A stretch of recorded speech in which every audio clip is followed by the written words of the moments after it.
안녕하세요. 김경민 기자입니다. 오늘은 경기도의 여성가족 평생교육위원회 서성남 부위원장님과 의정활동 이야기를 나눠보도록 하겠습니다. 안녕하세요, 의원님. 네, 안녕하세요. 개신교 목사 출신의 도의원.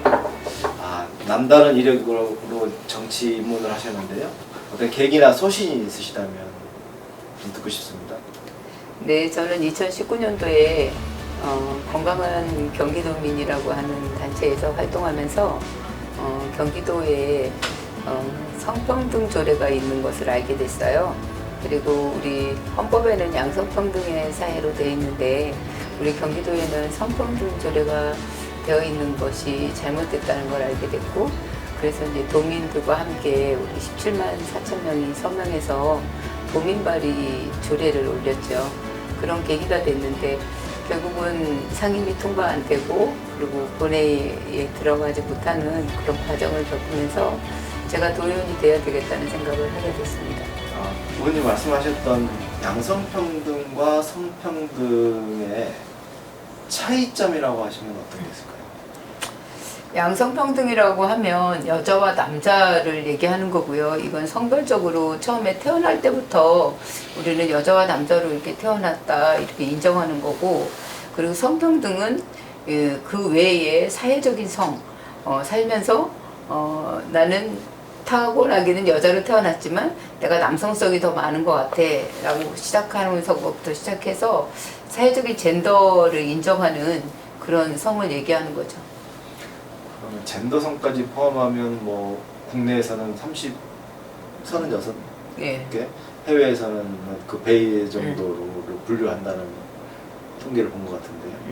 예, 그 부분이 결국은 지금 어린 유치원서부터 시작해서 아이들 교육에서까지도 성은 네가 타고나는 게 아니라 네가 선택할 수 있는 거야 라고 지금 가르치고 있거든요. 그러면서 그렇게 됐을 때 아이들의 성에 대한 정체성이 굉장히 많이 혼동스럽고요.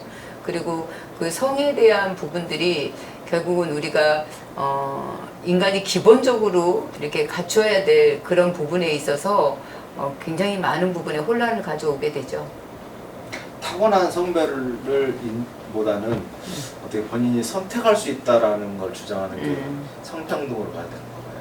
그 안에 그런 교육이 그런 부분들이, 그리고 성평등 안에 어쨌든 성윤리위원회를 둬야 되고, 그리고 성적인 자기의 어떤 부분들을 터치하면 안 된다라고 하는 어떤 그 부분이 사실은 터치해야 될 영역이 아니라 그냥 타고난 거예요. 기자님은 어쨌든 남자고 저는 여자고 이렇게 그냥 타고난 거지, 그거에 대한 불합리하다고 해서 난 남자가 되고 싶어 그래서 또 남자가 됐다가 난 또 여자가 되고 싶어 여자가 되고, 이거는 아니죠. 그거는 잠깐 말씀해 주신 내용 중에 헌법상에는 분명히 양성평등으로 되어 있는데 경기도 내려오면서 성평등으로 이렇게 바뀌는 용어가 전환된다 라는 말씀 좀 주셨는데요. 어떤 내용일까요? 어떤 내용이 아니라 2009년도인가요? 모 의원님이 경기도는 성평등으로 이렇게 명칭을 그렇게 바꿨더라고요. 그렇게 바꾸면서 또 그 안에 다른 성위원회를 둬야 된다부터 여러 가지 그 안에 이제 사회적인 성이 들어올 수 있는 통로가 됐던 거죠. 그런데 양성평등에서는 그냥 남자와 여자기 때문에 그런 이슈가 들어올 수가 없는 거죠. 그렇다면 지금 여성가족 평생교육위원회에서 활동 중이신데 방금 말씀하신 것처럼 이 상임위도 선택하신 계기가 지금 성평등 관련된, 양성평등 관련된 내용으로 보면 될까요? 그렇죠. 여러 위원회가 있는 걸 알았지만 저는 제가 도의원이 되기 전부터 이 여성가족 평생교육위원회에서 그 도민 발의한 조례를 통과시켜주지 않았고, 그리고 제가 의원이 돼서 그렇게 해야 되겠다는 생각을 했기 때문에 여성가족 평생교육위원회에 저는 위원이 됐습니다. 이제 부위원장으로 활동하신 지 1년이 지났습니다. 성과라든지 아니면 좀 아쉬운 점이 있다라고 하시면. 지금 말씀드린 것처럼 제가 여성가족 평생교육위원회에 온 목적이 그거였는데 어쨌든 한번 시도를, 제가 상임위 통과를 했고 했는데 그게 되지 않았고요.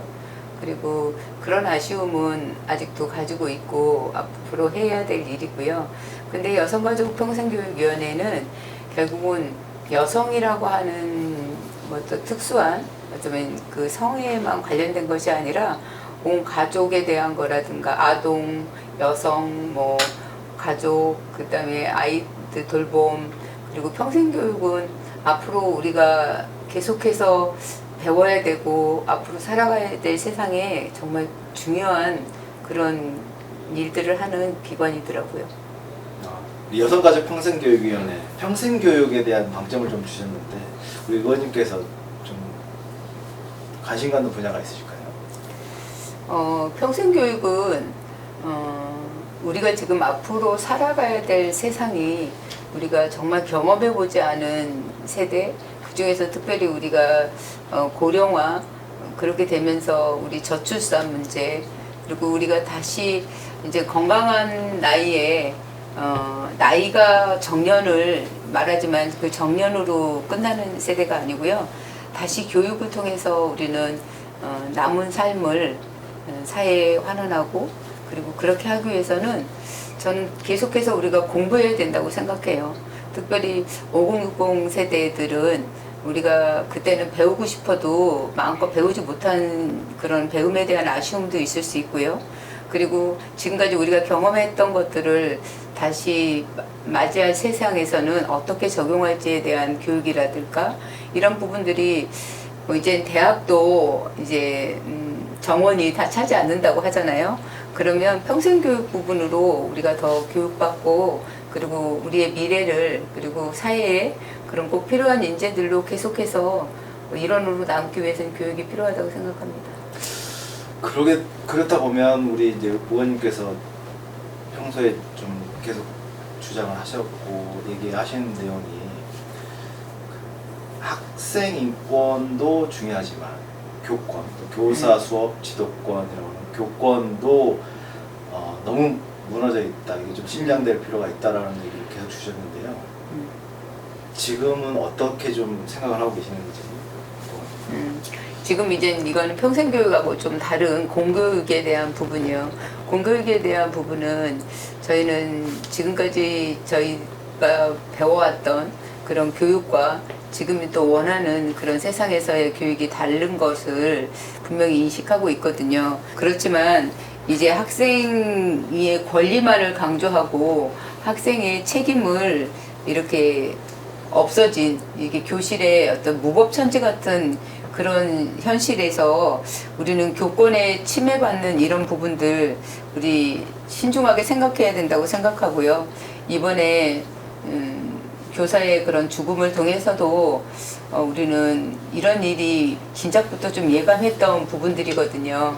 그래서 이런 마음을 한번 생각해 봤어요. 우리가 길을 가다가 어떤 묻지마 어떤 폭행을 당할 수도 있고 어떤 어려움을 그렇게 당할 수도 있지만 내가 가르치는 학생으로부터 그런 폭행을 당했을 때 그 교사의 심정은 어땠을까?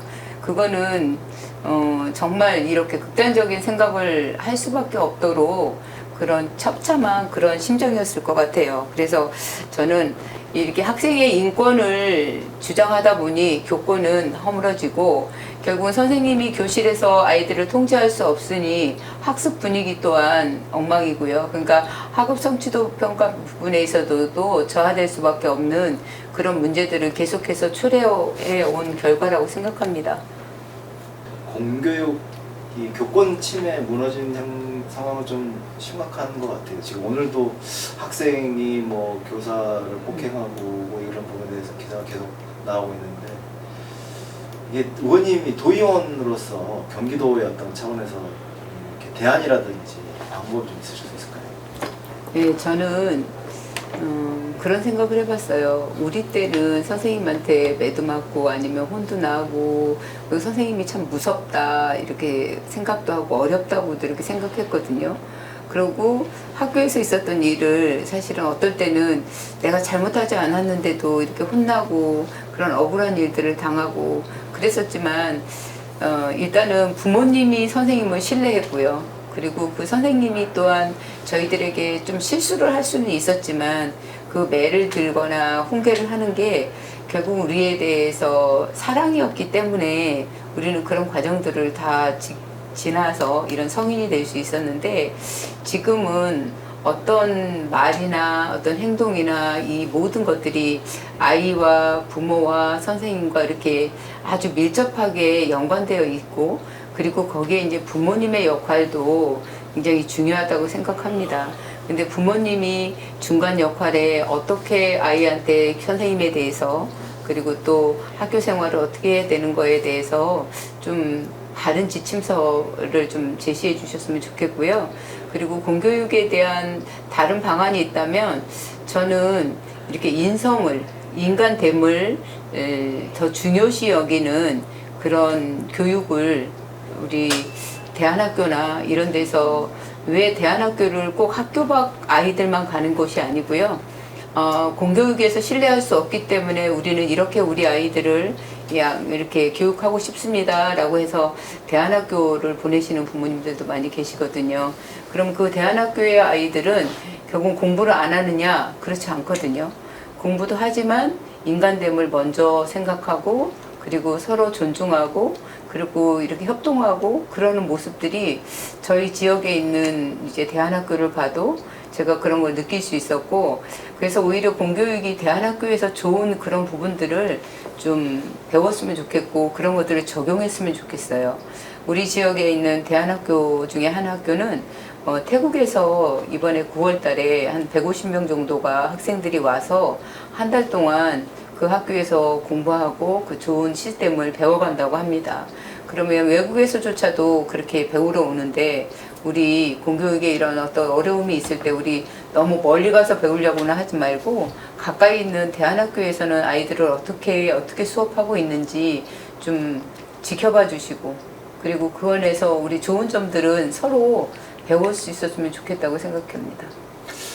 네, 방금 말씀하신 그 부모가 선생님에 대한 신뢰, 그리고 인성을 중시 여기는 교육, 참 쉬운 듯 하면서도 어려운 게 오늘의 교육 현장인 것 같습니다.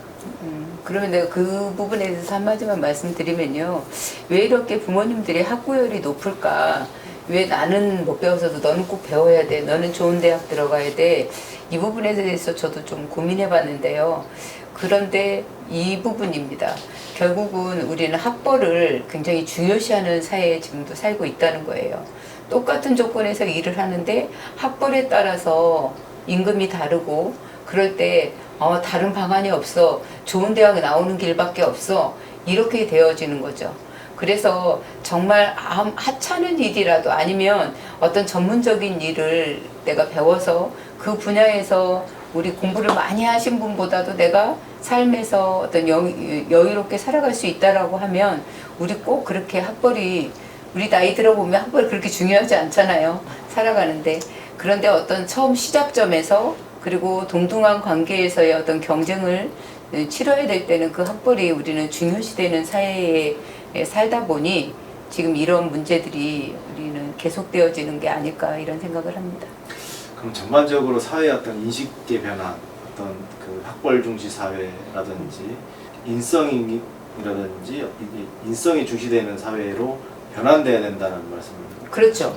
뭐 쉽게 얘기해서 페인트 공을 하나 하더라도 그 부분에서 누구보다 내가 잘할 수 있으면 그 기술이 인정받고, 그리고 그분이 살아가는데 어떤 뭐 학벌하고 상관없이 잘할 수 있는 일이잖아요. 그런데 우리는 어떤 위치에 가야 되고 어떤 학교에 나와야 되고 그래야지만 우리가 인정받고, 그렇게 되는 이런 사회는 우리가 그래서 학벌 위주의 사회가 아닌 능력 위주의, 아니면 자기의 소신, 아니면 꿈을 향해서 살아갈 수 있는 그런 편안한 그런 사회가 됐으면 좋겠어요.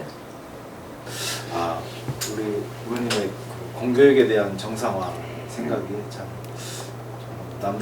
남다르시다는 생각을 좀 하게 됐고요. 그러면 앞으로 이제 우리 의원님께서 여성가족 평생교육위원회에서 또 1년 동안 또 부위원장으로 또 활동하셔야 되고, 후반기 상임위에도 활동을 하실 텐데, 계획이라든지 뜻하신 바가 있으실까요? 여성가족국하고 또 평생교육국에서 하는 일들이 결국은 가족을 위한 일들이더라고요. 지역사회에서도 보면 우리 여성가족평생교육위원회에서 하는 일들이 어린이집에 관계된 거라든가 또 도서관 그리고 이런 평생교육 부분 그래서 뭐 꿈의 이룸학교라든가 이런 것들이 다 연결이 되어 있는 부분들이거든요. 그러면 저는 제가 하고 있는 이런 일들이 우리 지역사회에 실질적으로 가족들에게 그리고 시민들에게 좋은 영향력을 미칠 수 있는 그런 상임위 활동이라고 생각해요. 그래서 그런 부분에서 우리 양 국장님들과 함께 좋은 방안들 내고 열심히 하도록 하겠습니다.